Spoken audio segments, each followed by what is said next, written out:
राम जी महाराज जब गए, हनुमत चरित्र कहता, राम जी महाराज जब जाने लगे तो उन्होंने हनुमान जी से कहा कि तुम क्या चाहते हो। हनुमान जी बोले मेरे को जाना है, क्योंकि जहां राम वहां हनुमान। हनुमान जी जब कहने लगे कि मेरे को जाना है, तो राम जी महाराज बोले नहीं नहीं हनुमान, तुझे सबसे ज्यादा प्रिय क्या है? तो कह राम। तो हनुमान तू कह रहा है सबसे ज्यादा प्रिय है राम प्रिय है, तो एक बार जिस समय देवऋषि नारद का अपमान हुआ, विश्वामित्र बाबा का अपमान हुआ, उस समय पर एक राजा ने जब अपमान करा तो तूने उसको राम नाम लिखकर एक जगह पर बिठा दिया और कहा कि तू राम नाम जपते रहे। उसने राम नाम जपा। तब हनुमान याद कर, मेरे सम्मुख में तू खड़ा था और युद्ध होने वाला था, तो तूने क्या कहा था? प्रभु आप इसको मार नहीं सकते क्योंकि ये आपका नाम ले रहा है। राम से बड़ा होता है राम का नाम, आप इसे मार नहीं सकते।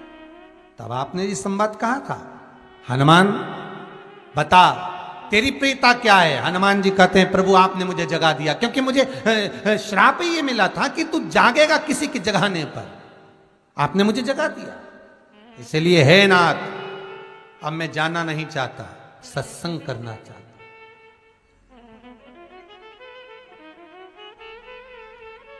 श्री राम जी का चरित्र है। अब मैं सत्संग करूंगा, भजन करूंगा, नाम जाप करूंगा। पर राम जी जानते हैं, हनुमान से कहा हनुमान मेरा जाने का समय आ गया, मुझे तो जाना पड़ेगा ना। सीता पृथ्वी में चली गई, मुझे भी जाना है। मैं सरयू के जल में अपने प्राणों को त्यागूंगा, मानव का शरीर है, इसको त्यागना तो पड़ेगा ना हनुमान। हनुमान जी बोले तो त्याग दो, त्यागने में क्या दिक्कत है, त्यागो आप तो। पर दिक्कत एक बहुत बड़ी है। तो राम जी ने जैसे कहा दिक्कत बहुत बड़ी है, तो हनुमान जी पूछे ऐसी कौन सी दिक्कत है? हनुमान जी के शब्द सुने तो राम जी बोले, जब जिस समय पर तुम सूर्य को निगल गए थे, इंद्र को क्रोध आया था और इंद्र ने तुम पर वज्र का जब प्रहार करा था, जब वज्र का प्रहार इंद्र ने करा, तब तुम्हारा नाम हनुमान हुआ। तब सारे देवी देवताओं ने तुम्हें वर प्रदान करा। उस जगह पर यमराज भी खड़ा था, तो यमराज ने तुम्हें वर दिया था कि जहां हनुमान होगा वहां यमराज नहीं होगा। अब दिक्कत यह है कि मुझे प्राण त्यागना है और तू मुझे 1 मिनट के लिए नहीं छोड़े, तो यमराज आएगा कैसे? दिक्कत वहां अड़ी पड़ी है।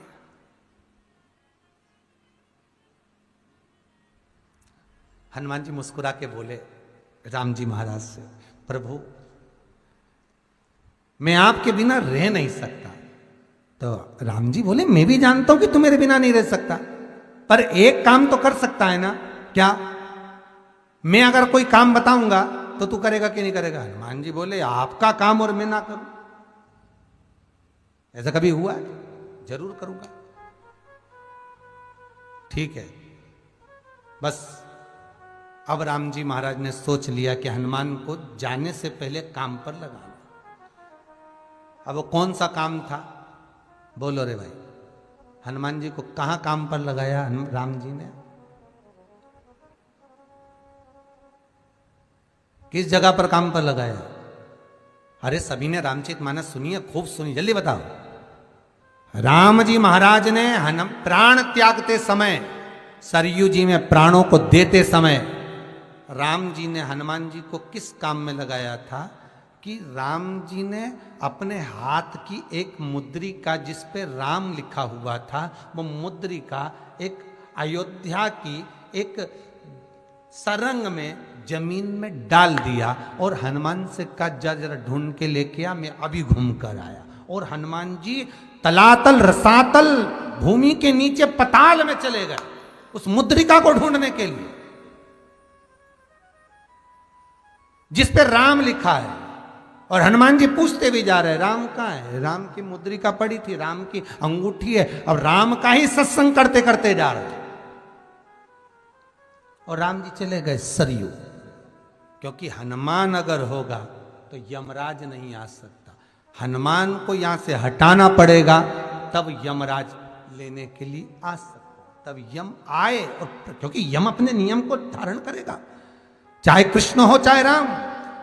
केवल एक दीवार ऐसी होती है जहां पर हनुमान जी का चित्र लगाया जाता है। चाहे तुम पर्वत उठाने वाला चित्र लगाओ हनुमान जी का, चाहे बैठे हुए लगाओ, चाहे रामायण पढ़ने वाला लगाओ, चाहे लंका दहन करने वाला लगाओ, चाहे राम नाम जपने वाला लगाओ, चाहे लक्ष्मण को संजीवनी देने वाला लगाओ, चाहे मौन मुद्रा में लगा दो, चाहे स्तुति में लगा दो, चाहे भजन में लगा दो, हनुमान जी का कोई भी चित्र लगता है तो ना पूरब में लगेगा, ना पश्चिम में लगेगा, ना दक्षिण में लगेगा। हनुमान जी का अगर चित्र लगता है तो उत्तर की दीवार में दक्षिण को देखते हुए लगता है। केवल एक ही स्थान।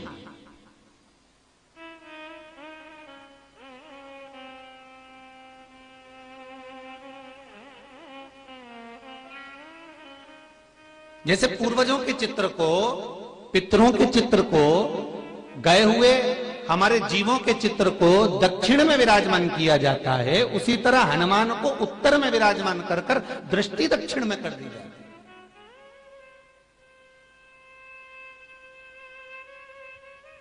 घर में हनुमान जी के जितने फोटो होते हैं उसको केवल दक्षिण दिशा में लगा, उत्तर दिशा में लगा बिठा देते हैं, और दक्षिण की ओर उनकी दृष्टि होना चाहिए, दक्षिण की ओर उनका मुख होना चाहिए। क्यों महाराज?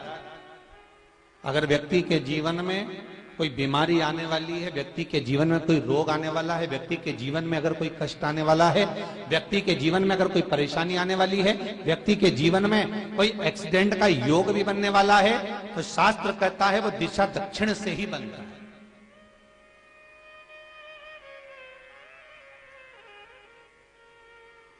ये दक्षिण जो दिशा है ये यम की दिशा है। यहां संपूर्ण परिवार के साथ यमराज अपने आनंद में निवास करता है। और जब हमारे घर में, हम ये नहीं कह रहे कि आप हनुमान जी का फोटो लगाओ, हम ये भी नहीं कह रहे, आपके घर में हो और आपने अगर विराजमान कर कर रखा है किसी दिशा में, तो हमारा तो निवेदन रहेगा, अभी तक आपने अगर जैसा रखा, पर एक बार दिशा बदल कर देखना कि रोग, बीमारी, कष्ट, दुख, तकलीफ में आपको लाभ मिला कि ना मिला। हनुमान जी ने केवल दक्षिण दिशा की ओर अगर मुख कर कर हमने विराजमान कर दिया, फोटो ही विराज दिया। हम ये नहीं कहेंगे आपसे कि आप बाजार से फोटो खरीद कर लाओ फिर लगाओ, नहीं, आपके घर में हो तो आप लगा दीजिए, चाहे वो विकलांग पैदा होगा। पर जो शिव ने सोचा, रोती हुई सुजाता हाथ में जल लेकर महादेव को समर्पित करती है और चरण पकड़ लेती है।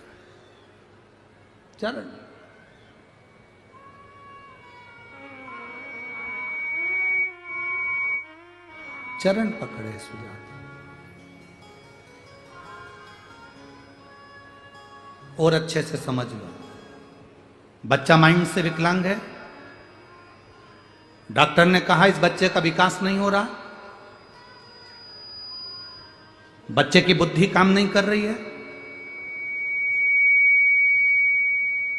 बच्चे का शरीर काम नहीं कर रहा है, कहीं हाथ, कहीं पैर में कहीं तकलीफ हो रही है, बच्चे का विकास नहीं हो रहा, 4 साल का हो गया, 5 साल का हो गया, 6 साल का हो गया, बुद्धि काम, तो उस जगह पर भी आप बच्चे से कहोगे ना, बेटा शिव जी को जल चढ़ाने जा रहे हो ना, तो ये जो 2 चरण है ना जहां से पानी बहता है वहां स्पर्श कर कर आया करो और पानी पिया करो चढ़ाने के बाद। आप 15 दिन 20 दिन उस बच्चे से करवा कर देखो, कितना भी माइंड से हम यहां तक कहेंगे, जिस बच्चे की कोई शरीर में विकास नहीं और बच्चा कहीं पड़ा रहता है, मुंह में से राल टपकती रहती है, उस बच्चे के लिए भी अगर ये प्रयोग करोगे तो 2 से 3 महीने में वो बच्चा अपने आप धीरे धीरे शरीर का विकास होना प्रारंभ हो जाएगा। वो स्थान ऐसा, वो जगह ऐसी है, वो जगह की मूलता, उस जगह की महत्व।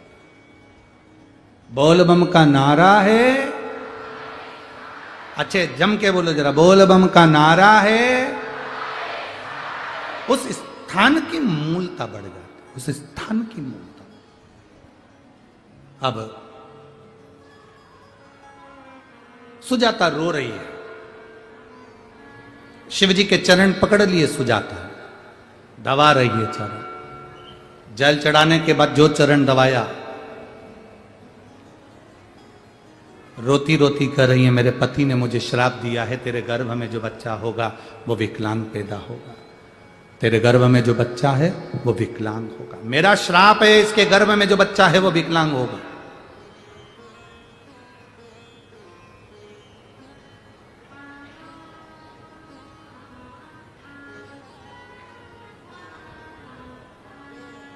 शिव कृपा करें।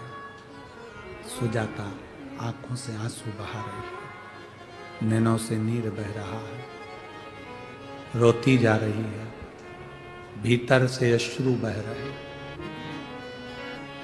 बाबा देवादिदेव महादेव सुजाता के सामने प्रकट होकर, क्यों रो रही है? तेरे पति ने तुझे श्राप दिया, तेरा बच्चा विकलांग होगा, इसलिए चिंता मत कर, टेंशन मत ले। हां, तेरे पति के श्राप से तेरा बच्चा विकलांग तो होगा, पर मेरा वर है, तूने मेरे चरण का स्पर्श करा। रोज जल चढ़ाने के बाद तू मेरे चरण को स्पर्श करती है, इसलिए तेरा जो गर्भ में बच्चा होगा वो भले विकलांग होगा, पर संपूर्ण विश्व का कल्याण करने वाला पैदा होगा। संपूर्ण विश्व का कल्याण करना। पुराण की कथा सुन रहे हो और इतनी दूर दूर से आए हो तो एक जीवन में उतार कर रखना। जब तुम्हें लगे कि हमारे घर के बच्चे गलत मार्ग पर जा रहे हैं, जब तुम्हें लगे हमारे घर के बच्चे व्यसन में जा रहे हैं, मदिरापान में जा रहे हैं या गलत व्यसन की ओर जा रहे हैं, तब प्रयास करना कि एक लोटा जल जब आप देवादिदेव महादेव को चढ़ाकर आओ तो उस जल में से जब शिव जी को जल चढ़ाओ और उसमें जल चढ़ाने के बाद में थोड़ा सा जल जब आप झेल कर लेकर आओ तो प्रयास करना वो जल, जो व्यक्ति गलत मार्ग पर जा रहा है, जो व्यसन की ओर जा रहा है, जो गलत मार्ग की ओर जा रहा है, शिव जी पे चढ़ा हुआ जल उस व्यक्ति को जरूर पिलाने का प्रयास करना, तो वो मार्ग वापिस गलत छोड़कर अच्छे मार्ग की ओर आ जाए। शिव महापुराण की कथा तो यहां तक कहती है कि शंकर भगवान पर चढ़ा हुआ मात्र जल, शंकर भगवान पर चढ़ा हुआ मात्र नैवेद्य, शिव जी पे चढ़ा हुआ मात्र कोई पदार्थ, कोई भी नैवेद्य, कोई सामग्री, कोई प्रसाद अगर शिव को समर्पित हुआ है और शंकर भगवान को समर्पित हुआ और वो सामग्री अगर आपने शंकर भगवान से औषधि के रूप में मांगी है तो शिव ने उसको औषधि कर कर प्रदान करा है, शिव ने उसको औषधि के रूप में दिया। अब कई लोगों के मन में संशय रहता है, गुरुजी कई लोग कहते हैं कि शंकर जी पे चढ़ा हुआ नहीं खाना चाहिए, शिव जी को चढ़ा हुआ तो बैरागी का होता है, त्यागी का होता है, वानप्रस्थी का होता है, जिसने अपना घर परिवार सब छोड़ दिया उसका होता है। पर कई लोग इस पे संशय करेंगे, कई लोग ये कहेंगे कि आप कहते हो कि शंकर जी पे चढ़ा हुआ खा लेना चाहिए, और कई लोग कहते हैं कि शिव जी पे चढ़ा हुआ नहीं खाना चाहिए। तो हम किसकी माने? हम मानते हैं कि लोग कहेंगे कि शंकर जी पे चढ़ा हुआ नहीं खाना चाहिए, पर आप शंकर जी पे चढ़ा हुआ क्या कहकर मांग रहे हो कि इसको औषधि कर दो। क्या कर दो? इसको औषधि कर दो। प्रभु मेरे शरीर में ये रोग है, मेरे शरीर में ये तकलीफ है, मुझे ये कष्ट है, आप इसको अमृत कर दो, इसको औषधि कर दो। बैठकर शिवलिंग का निर्माण कर रही हैं। पहला जलाशय के पास, दूसरा बेलपत्र के वृक्ष के नीचे, और तीसरा गुफा के अंदर प्रवेश कर पार्थिव शिवलिंग का निर्माण कर। पार्थिव शिवलिंग बनाओ, आप भी एक प्रयास करिएगा। आपने कभी अगर मौका लगे और भगवान आपको अगर बहुत कृपा करा हुआ हो, आपके घर में अगर बहुत बाबा की अगर कृपा हो और आंगन में बेलपत्री का वृक्ष हो, तो प्रयास करना कि उस बेलपत्री के वृक्ष के नीचे द्वादश ज्योतिर्लिंग का निर्माण एक बार पार्थिव मिट्टी से अवश्य करें। द्वादश ज्योतिर्लिंग का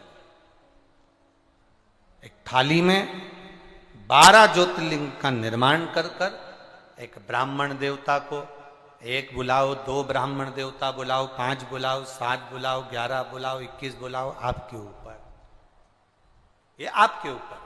किसी विद्वत ब्राह्मण जन को बुलाकर जिसके हृदय में शिव समाया हुआ हो, जिसके कंठ पर मां सरस्वती माता, सरस्वती शंकर की कृपा से विराजमान हो, ऐसे कोई ब्राह्मण को बुलाकर, कोई भूदेव को बुलाकर 12 ज्योतिर्लिंग बेलपत्री के वृक्ष के नीचे उसका निर्माण कर कर उसका पूजन अभिषेक अपने परिवार के साथ में मिलकर बाबा का कर कर, अगर कभी मौका लग जाए और बाबा अगर ऐसा कृपा करे, जैसे सत्यनारायण भगवान की पूजन होती है, इधर होती कि नहीं होती है, छत्तीसगढ़ में होती है, सत्यनारायण की कथा होती है, केले के खंभ लगाए जाते हैं, आंगन में करी जाती है, ढोल मंजीरा बजाया जाता है, खूब आराम से पंडित जी आकर कथा बाजते हैं, सत्यनारायण भगवान का अनुष्ठान। उसी तरह से मणि शिवलिंग शिव महापुराण की कथा कहती है, अपने आंगन में अगर बेलपत्र का वृक्ष हो, उस वृक्ष के नीचे 12 ज्योतिर्लिंग का निर्माण कर कर ब्राह्मण देव को बुलाकर अभिषेक पूजन का अनुष्ठान कर कर फिर बाबा का स्मरण कर कर बड़े आनंद के साथ शाम के समय उस ज्योतिर्लिंग का फिर जो 12 बनाए हैं उसका विसर्जन भाव के साथ में, आनंद के साथ में बन सके। ब्राह्मण आदि संत गुरुजन बड़े बुजुर्ग इनका श्रेष्ठ भोजन कराकर अपने घर में एक आनंद का अनुभूति करें। कहते हैं उससे हमारे घर में शिव तत्व की प्राप्ति होती है और बाबा की कृपा बनी रहती है। शिव तत्व की कितना ज्योतिर्लिंग? 12 ज्योतिर्लिंग का निर्माण अगर अपने घर में बेलपत्र का वृक्ष है तो अवश्य करें। आपको मौका मिला है महीने, 2 महीने, 6 महीने, 8 महीने में, साल भर में, और बाबा से ऐसा प्रार्थना भी करें कि बाबा ऐसी कृपा करना, मैंने जो मांगा अगर वो पूरा होता है तो मैं 12 ज्योतिर्लिंग का निर्माण कर कर पूजन अवश्य करूं। ये तेरी कृपा बनी रहे, तेरी करुणा बनी रहे। करो। एक अविरल भक्ति के साथ, एक विश्वास और दृढ़ता के साथ सबको फिर निवेदन करेंगे। रोग, बीमारी, तकलीफ, कष्ट या फिर कहीं रुपया पैसा अटक गया हो, नहीं निकल रहा हो, किसी व्यक्ति से कोई काम करवाना है, वो काम नहीं कर रहा, कोई फाइल आगे नहीं बढ़ रही है, कोई कार्य अटक रहा है, तो एक जल के पात्र में जल भरकर 5 बेलपत्री शिव जी को समर्पित कर कर कुंदकेश्वर महादेव का नाम लेकर एक सफेद पुष्प बेलपत्री के ऊपर जो शिव जी को चढ़ाई है उस पर समर्पित कर कर जल जो लेकर गए हो, अपनी उस कामना को कर कर कि मेरा ये कार्य अटक रहा है, ये कार्य नहीं हो रहा, कुंदकेश्वर महादेव का नाम लेकर धीरे धीरे जल की धार चढ़ाइए। और एक बात हमेशा याद रखना, फिर निवेदन कर रहे हैं, अच्छे से समझ लेना, शंकर जी पर जब जल चढ़ता है, शिव जी का जब अभिषेक होता है, शंकर जी पर जब जल चढ़ाया जाता है, दूध चढ़ाओ, जल चढ़ाओ, कुछ भी चढ़ाओ, पर एक बात का स्मरण अपने जीवन में होना कि इतने ऊपर से मत चढ़ाना कि जल चढ़े और छींटे आपके ऊपर आए। बहुत ध्यान दीजिएगा।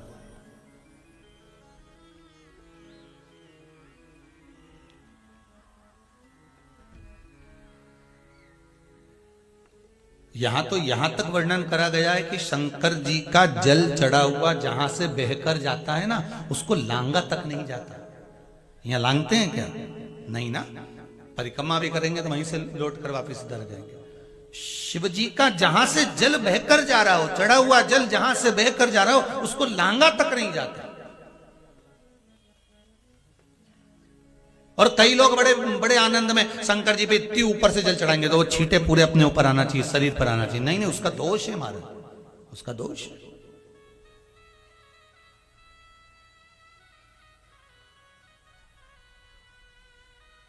शिव जी को अगर आप जल चढ़ा रहे हो, जैसे आप भगवान को अगर जल चढ़ाओ, दूध चढ़ाओ, तो मान लो अगर जैसे एक सरल भाषा में समझ लो और अच्छे से, कि जैसे ये शिवलिंग है शंकर जी का, ये शिवलिंग है, और आप जल चढ़ा रहे हो तो इतनी ऊपर से छोड़ोगे तो पानी का छींटा तो अपने ऊपर आएगा, पर वही जल, वही दूध, वही सामग्री आप शिवलिंग से थोड़ी सी दूरी बनाकर अगर आप समर्पित करेंगे तो बाबा उसको स्वीकार भी करता है और आनंद की अनुभूति भी होती है, कार्य में सिद्धता भी आती है, कार्य में उसकी सिद्धता भी होती है। अब तुम तो ऊपर से छोड़ रहे हो जिससे वो पानी तुम्हारे ऊपर ही आए, तो वो एक अलग प्रसंग है, बोलिए एक अलग विषय। बहुत ध्यान देना महाराज, भगवान को कभी भी कोई भी सामग्री, जैसे भगवान के मंदिर में अगर फूल चढ़ाने जा रहे हो, भगवान के मंदिर में अगर पुष्प समर्पित करने जा रहे हो, तो फूल का मुख अपनी ओर नहीं होना चाहिए, फूल का मुख कहां पर होना चाहिए, जम के बोलो जरा, भगवान की ओर। पर ईमानदारी से बोलना, आप मंदिर में भगवान के, आपके घर में भी फूल चढ़ाती होगी, आप अपने घर में भी भगवान को फूल चढ़ाती होगी, आप अपने मंदिर में फूल चढ़ाती होगी, ईमानदारी से बोलो, आपके फूल का मुख कहां रखती हो, बोलो बोलो जरा जम के, कहां रखती हो, आपकी ओर। भगवान को तो डंडी चुभने के लिए दे देती है, चुभती रहे, भगवान को डंडी तो आप चुभने के लिए दे देती हो, और फूल का जो मुख है वो अपनी ओर कर लेती हो। पर हमारे यहाँ शिव महापुराण की कथा कहती है, शंकर भगवान का संबोधन करता है, शिव महापुराण कहती है कि भगवान को आप ये पुष्प का जो भाग है वो शिव जी को दीजिए, वो शंकर को चढ़ाइए, डंडी का भाग अपनी ओर।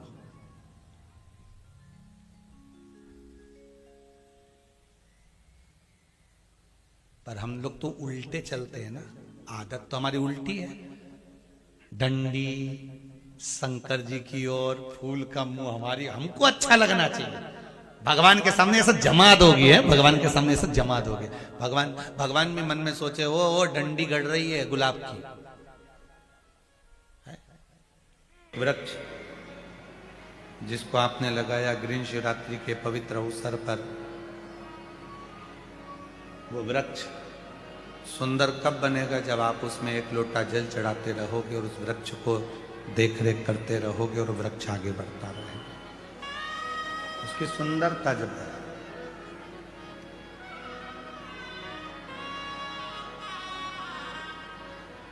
अपने स्क्रीन वालों से निवेदन है, एलईडी वाले एलईडियां चालू करें, जो एलईडियां बंद हैं, साइड की जो भी एलईडियां बंद है उनको चालू करें।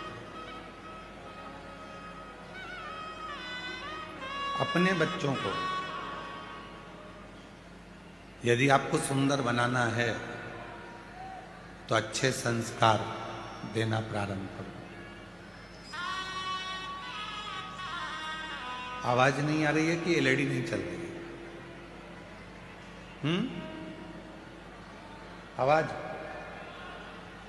नहीं आ रही, चारों तरफ पीछे की आवाजें जो भी हैं सब खोल दी। 20 वर्ष तक माता पिता बच्चों को राम बनाने का चेष्टा करते हैं, 20 वर्ष तक माता पिता बच्चे को राम बनाने का प्रयास करते हैं, और कोई 20 दिन की कुसंगति ऐसी मिल जाती है, 20 दिन की कुसंगति ऐसी आ जाती है कि बच्चा वो 20 दिन की कुसंगति से रावण बन जाता है, वो राम नहीं बनता है। अच्छी संगत, अच्छी संगति तुम्हें परमात्मा के करीब में लेकर। हाँ, हम फिर निवेदन करेंगे, आपके पास में समय नहीं रहता, नौकरी वाले हो, सर्विस वाले हो, बेटा बेटियां ऑफिस जाते हैं, सर्विस में जाते हैं, नौकरी पर जाते हैं, आपके पास समय नहीं रहता। नहीं रहता समय तो कोई बात नहीं, नहीं जा सकते मंदिर तो कोई बात नहीं। अपने दिल में, अपने मन में शिव की अविरल भक्ति को विराजमान, कभी कभी बैठ कर विचार करा करो कि आज मैं मन से बाबा को गंगा जल चढ़ा रहे हूं। कभी कभी विचार करा करो कि मैं गंगा जी के तट पर हरिद्वार पहुंच गई हूं।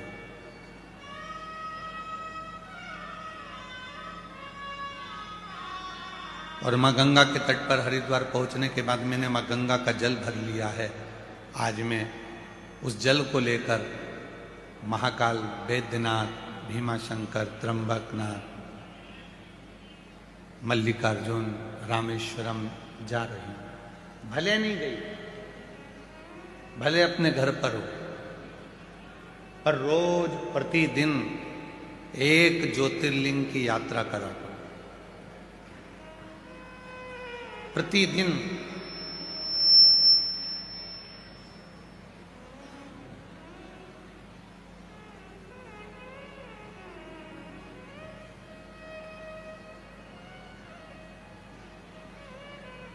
हम वॉशरूम में स्नान करने के लिए जाते हैं,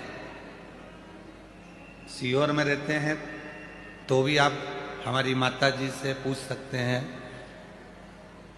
और यदि हम बाहर रहते हैं कथा में तो हमारे जो शिष्य हैं आशीष जी वगैरह सबसे पूछ सकते हैं। हम जा रहे हैं वॉशरूम में स्नान करने के लिए और हम उनसे कह के जाते हैं आज हरिद्वार जा रहा हूं नहाने के लिए, चल रहे हो क्या? आज प्रयागराज जा रहे हैं नहाने के लिए। रोज प्रतिदिन एक तीर्थ का नाम लेते हैं और जब पानी शरीर पर आता है तो ये अनुभव करते हैं कि हमने गंगा का स्नान कर लिया, हमने छिपरा का स्नान कर लिया, हमने सरयू का स्नान कर लिया।